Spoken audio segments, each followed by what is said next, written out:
लोग भोजपुरी से अश्लीलता खत्म करने में लगे हैं, लेकिन कुछ भोजपुरी गायक भोजपुरी को गंदा करने के लिए सारी ताकत लगा चुके हैं। स्क्रीन पर आप तस्वीर देख लीजिए, ये एक एल्बम का पोस्टर है, दूदू गो पपीता। अरे बाप रे बाप, आखिर इस एल्बम से क्या कुछ साबित करना चाहते हैं भाई साहब? गायक विवेक पांडे जी, आप भोजपुरी को लेकर कहाँ जाना चाहते हैं? इस पपीता से क्या कुछ कर लेंगे?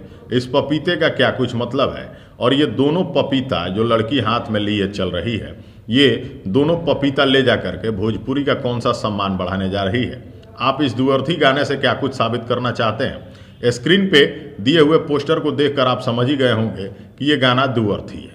भाई साहब, दुअर्थी का तो जमाना ही चल रहा है। पूरी गायक विवेक पांडे भी इसी गंगा में नहाना चाहते हैं। आपको ये भी बता दें कि ढोंडी चटना वाले गायक इन दिनों ढोंडी पे भिड़े हुए हैं, तो लग रहा है कि आने वाले दिनों में भोजपुरी गायक विवेक पांडे पपीता के पीछे लगे रहेंगे। उसके बाद हो सकता है किसी और फल के पीछे भाग जाए, मतलब आप समझ ही रहे होंगे। तो भाई साहब, इस तरह के गायकों से भोजपुरी का सत्यानाश हो रहा है। और इन गायकों को जब भी आप कहीं भी अपने एल्बम का प्रचार करते देखें, तो उस गायक के वीडियो पे, उस गायक के वीडियो एल्बम पे यूट्यूब पे जाइए और उनके वीडियो एल्बम में जाकर ऐसे ऐसे कमेंट कीजिए कि उनको लंबे टाइम तक याद रहे, उनको ये लगे कि हमने गलतियां की हैं।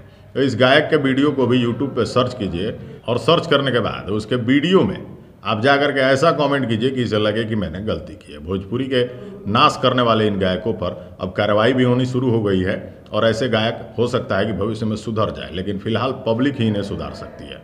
अगली वीडियो में दिखाएंगे कुछ और। फिलहाल ऐसे गायकों को ऐसे ही रेलते रहिए।